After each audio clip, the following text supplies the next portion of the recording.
আমার আজকের আলোচনার বিষয় সে নির্বাচনের যখন আর 1 মাসও বাকি নাই, তখনও যে নির্বাচনটা অনুষ্ঠিত হবে কিনা তা নিয়ে এই শঙ্কা, উদ্বেগ, আশঙ্কা কাটছে না। তার একটা বড় কারণ এই যে আওয়ামী লীগকে বাদ দিয়ে এই নির্বাচনটা জামায়াত, বিএনপি, এনসিপি, ইউনূস সরকার এদের একটা ভাগাভাগির সাজানো নির্বাচন হতে যাচ্ছে। সেটা যেমন পরিষ্কার ছিল, তেমনি এই নির্বাচন এক রকমের ভাগাভাগির নির্বাচন বলেই হয়তো নির্বিঘ্নে সম্পন্ন হয়ে যেতে পারে, এমন প্রত্যাশা কেউ কেউ করছিলেন। কিন্তু ক্রমেই স্পষ্ট হচ্ছে যে যেমনটা হয় ভাগাভাগির ক্ষেত্রে, কে বড় ভাগ নেবেন, কতটা নেবেন, ভাগে কার কম পড়ছে না বেশি পড়ছে, সেসব নিয়ে দ্বন্দ্বে কিছুতেই একটা আপোষ রফায় পৌঁছানো যাচ্ছে না। এবং বিএনপি জামাত ভাগাভাগিটা ঠিকমতো করতে না পারবার কারণে এখন ক্রমাগতভাবে অভিযোগ বাড়ছে। কারণ জামায়াতের আমির ডাক্তার শফিকুর রহমান যতই নির্বাচনের পর জাতীয় সরকার গঠন বিষয়ে বিএনপির সঙ্গে আলাপ করে আসুন না কেন, কিংবা তারেক রহমান ডক্টর মোহাম্মদ ইউনূসের সাথে তার বাড়িতে গিয়ে দেখা করে, মানে যমুনায় গিয়ে দেখা করে তাকে হয়তো প্রেসিডেন্ট না কেন, মনে রাখতে হবে যে বড় ভাগ মানে বেশি আসন যার কাছে যাবে তার কাছে যে একটা নিয়ন্ত্রণের ক্ষমতা থাকবে, সেই নিয়ন্ত্রণের ক্ষমতাটুকুও কেউ কাউকে ছাড়তে রাজি হচ্ছেন না। এমনকি ইউনূস সরকারও তার হাত থেকে সেই নিয়ন্ত্রণের ক্ষমতা ছাড়তে রাজি নয়। নির্বাচনটা হওয়া যে নানা কারণেই একটা অনিশ্চয়তার মুখে রয়েছে এখনো, সেটা একরকম নিশ্চিত করে বলা যায়। কয়েকটি বিষয় এক্ষেত্রে মনোযোগের সঙ্গে লক্ষ্য করা জরুরি। যেমন ধরেন, বিএনপির মহাসচিব মির্জা ফখরুল ইসলাম আলমগীর, তিনি নির্বাচন কমিশন সেই দিনেই কিন্তু ছাত্রদল বিরাট সমাবেশ করেছে নির্বাচন কমিশনের বাইরে। তাদের দাবি পোস্টাল ব্যালটের মাধ্যমে জামায়াত নির্বাচনে যোগসাজশ করছে, তাদের হয়ে কাজ করছে। তাদের আরেকটা দাবি হচ্ছে, নির্বাচন কমিশনের প্রজ্ঞাপনে শাহজালাল বিশ্ববিদ্যালয়ের ছাত্র সংসদ নির্বাচন বাতিল হয়েছিল, এরপর জামাত শিবিরের চাপে নির্বাচন কমিশন সেই নির্বাচনটি হতে দিচ্ছে। ছাত্র সংসদ নির্বাচন এ সময় করা কিছুতেই ঠিক হবে না। তো ছাত্রদল যখন নির্বাচন কমিশনের বাইরে, কারণ বিএনপির একেবারে শীর্ষ পর্যায়ের নেতৃবৃন্দ যারা কিনা এই নির্বাচনে প্রার্থিতার জন্য প্রতিদ্বন্দ্বিতা করছেন, তারা আছেন বিপদে, কারণ তাদের অনেকেরই দ্বৈত নাগরিকত্বের প্রমাণাদি প্রতিদ্বন্দ্বী পক্ষের হাতে আছে, এবং বিএনপির অনেকগুলো আসনেই এই প্রতিদ্বন্দ্বী প্রার্থীদের মনোনয়ন বাতিল হয়ে যাওয়ার একটা শঙ্কা আছে। এই সব মিলিয়ে একটা চাপ সৃষ্টির জন্য যখন ছাত্রদল বাইরে, তখন মির্জা ফখরুল ইসলাম আলমগীর গেছেন প্রধান নির্বাচন কমিশনার এম নাসির উদ্দিনের সঙ্গে সাক্ষাৎ। উদ্দিন কিন্তু একেবারে খোদ বিএনপির মনোনয়নে প্রধান নির্বাচন কমিশনার হিসেবে নিযুক্ত হয়েছিলেন এই সরকারের আমলে, ইউনূস সরকারের আমলে। শুরু থেকেই এটা সকলের জানা যে সার্চ কমিটিতে বিভিন্ন দল যে বিভিন্ন জনের নাম প্রস্তাব করেছিলেন, প্রধান নির্বাচন কমিশনার যিনি এম নাসির উদ্দিন, তিনি নির্বাচিত হয়েছেন একেবারে বিএনপির খোদ সমর্থনে, প্রস্তাবনায়। তো মির্জা ফখরুল ইসলাম আলমগীর গেছেন এম নাসির উদ্দিনের কাছে এবং গিয়ে বলেছেন যে একটা দল যে ঢাকার বাইরে থেকে ভোটারদের স্থানান্তর করে ঢাকায় ভোটার সংখ্যা বাড়িয়ে ঢাকার নির্বাচনে জেতবার চেষ্টা করছে এবং দেশের বিভিন্ন জায়গায় এমন ভোটার স্থানান্তরের ঘটনা ঘটে, এখন তাদেরকে এ বিষয়ে পূর্ণাঙ্গ তথ্য দিতে হবে যে কোন ভোটার কবে স্থানান্তর হয়েছেন এবং কোন আসনে কত সংখ্যক ভোটার বৃদ্ধি পেয়েছে।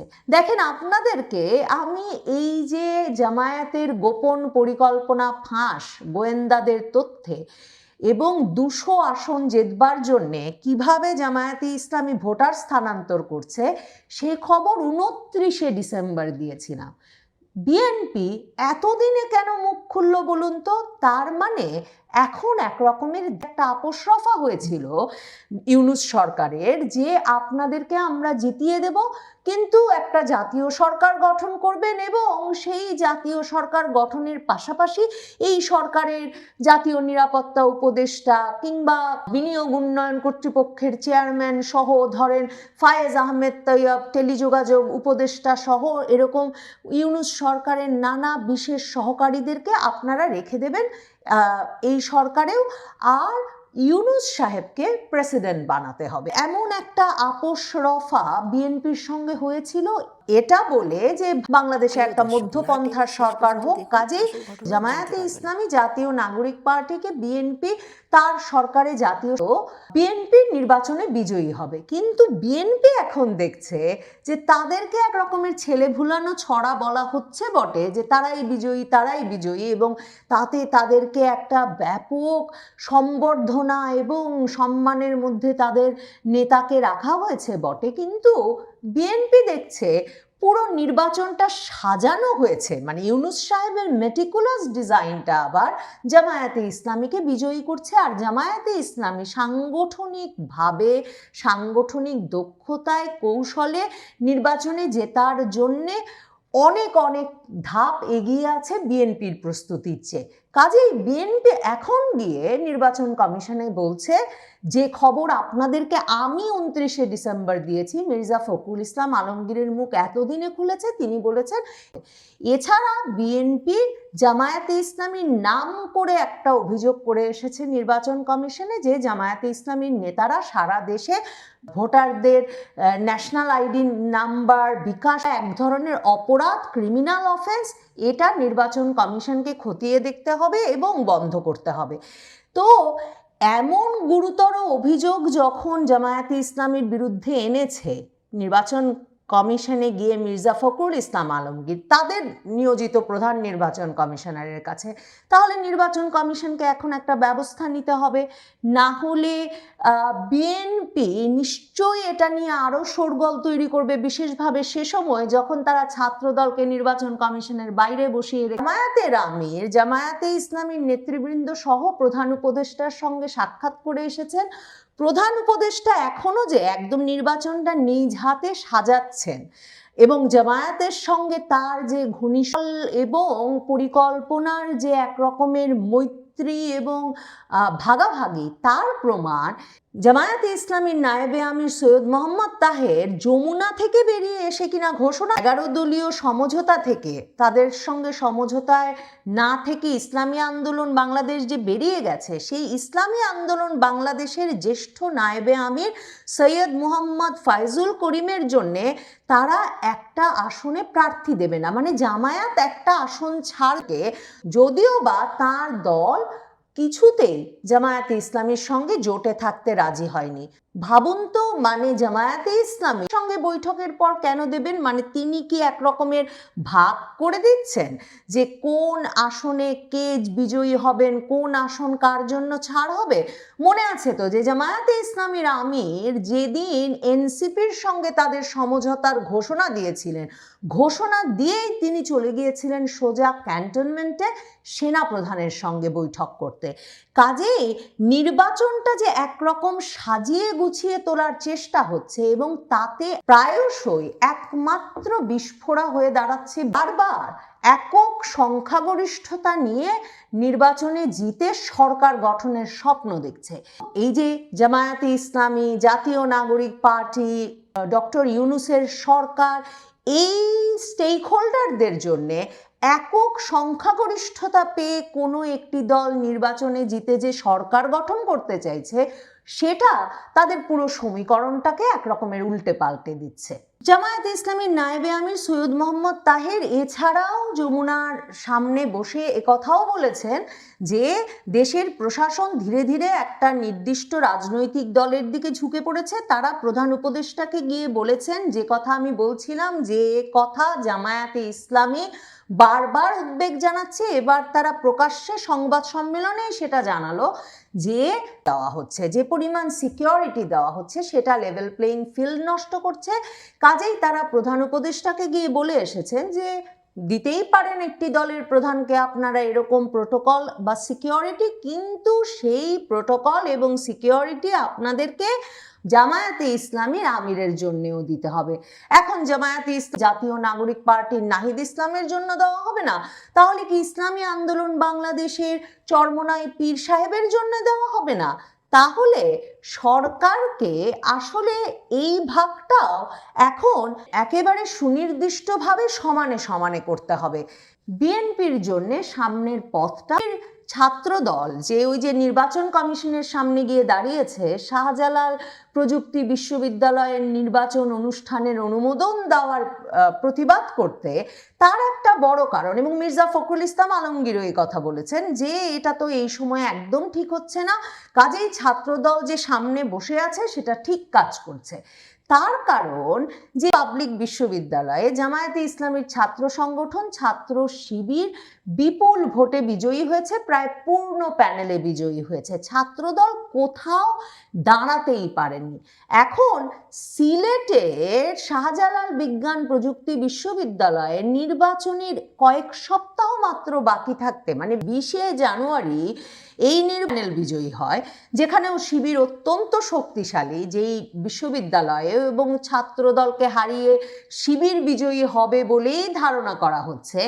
তাহলে সিলেটে 22শে জানুয়ারি যে তারেক রহমান যাবেন সভা করতে এবং তার নির্বাচনী প্রচারণা শুরু করতে, সেটা খুব বলা হয় যে সিলেট 1 আসনে যে দল বিজয়ী হয় সেই দলই সরকার গঠন করে। এখন শাহজালাল বিজ্ঞান প্রযুক্তি বিশ্ববিদ্যালয়ের নির্বাচনে শিবিরের জয়ের মাধ্যমে সিলেটও কি বিএনপির হাতছাড়া হয়ে যাচ্ছে? তাহলে সিলেট 1 আসনে যে দল বিজয়ী হবে সেই দল সরকার গঠন করলে সেটা কি বিএনপি হবে? বিএনপি এখন আশঙ্কার মধ্যেও পড়েছে। তার মধ্যে গণভোটে হ্যাঁ ভোটের পক্ষে প্রচারণা চালাচ্ছে সরকার এবং জামায়াতে ইসলামী। এরই মধ্যে বগুড়ার ধুনটে জামায়াতের মিছিলে হামলা করেছে বিএনপির নেতাকর্মীরা, কারণ জামায়াতে ইসলামী সেখানে হ্যাঁ ভোটের পক্ষে প্রচারণা চালায়। তার নিন্দা করেছে, বলেছে তারেক রহমান সহিংসতার বিষয়ে একেবারে জিরো টলারেন্স। কিন্তু মনে রাখতে হবে বিএনপির নেতা কর্মী থেকে শীর্ষ পর্যায়ের নেতৃবৃন্দ পর্যন্ত তাদের এই গণভোটের বিষয়ে এমন একটা তীব্র প্রতিরোধ আছে, তীব্র বিরোধিতা আছে, যে এই যে নির্বাচনী প্রচার বিশেষ করে যখন 20 তারিখের পর থেকে শুরু হবে, তখন এই গণভোট নিয়েও মাঠ পর্যায়ে সহিংসতা তুঙ্গে উঠবে। তাহলে দেখেন সেখানেও জামায়াতে ইসলামী এবং সরকার এক করছে, আর বিএনপির নেতা কর্মী সমর্থকেরা সেই গণভোটের পক্ষের প্রচারণা প্রতিরোধ করতে বিভিন্ন জায়গায় নেমে পড়েছে রাস্তায়, অনেক জায়গায় সহিংস হয়ে উঠেছে। তাহলে সেই ভাগাভাগিতেও কিন্তু বিএনপির যে মেরুতে অবস্থান আর বাকি সব পক্ষের অবস্থান বিপরীতে। কাজেই এই অবস্থায় নির্বিঘ্নে ভাগাভাগি করে ফেলে একটা নির্বাচন খেলা শেষে একটা সরকার গঠন করে ফেলাটা যথেষ্ট কঠিন মনে হচ্ছে। এর চেয়ে মনে হচ্ছে মেটিকুলাস ডিজাইনে একটা নির্বাচন সেরে ফেলার প্রচেষ্টা করাই হয়তো সহজ হবে। তাহলে সেই ডিজাইন ঠেকাতে কি বিএনপি রাজপথে নামবে? ওইদিকে আসিফ মাহমুদ সজীব ভুইয়া তো বলে রেখেছে না, প্রয়োজনে জাতীয় নাগরিক পার্টি আবারও রাস্তায় নামবে যাতে নির্বাচন বিলম্বিত হলেও ত্রুটিমুক্ত করা যায়। বুঝতে বাকি থাকে না তাদের জোটের প্রধান দল জামায়াতে ইসলামীর সমর্থন আছে সে কথাতেও। এই সকল তথ্যকে পাশাপাশি রেখে ভাবলে সত্যিই ভাবা মুশকিল 12 তারিখে নির্বাচনটা অনুষ্ঠিত হয়ে যেতে পারবে, যে নির্বাচনে কোনো একটি একক দল সংখ্যাগরিষ্ঠতা পাবে, যে দল ডক্টর মোহাম্মদ ইউনূস জামায়াতে ইসলামী জুলাই আন্দোলনের প্রধান বিজয়ী পক্ষগুলোকে যথেষ্ট ক্ষমতা দেবে কিনা, নিয়ন্ত্রকের আসনে থাকতে দেবে কিনা তা নিয়ে সন্দেহ থাকবে, সে দলকে জেতাতে 12ই ফেব্রুয়ারি একটা নির্বাচন নির্বিঘ্নে হয়ে যেতে দেওয়া হবে, সেটা ভাববার মতো কোনো পরিস্থিতি এখনো তৈরি হয়নি। পুরো ভিডিওটি দেখে আপনাদের কেমন লাগলো অবশ্যই মতামতটি কমেন্ট বক্সে জানিয়ে দেবেন। সবাইকে ধন্যবাদ।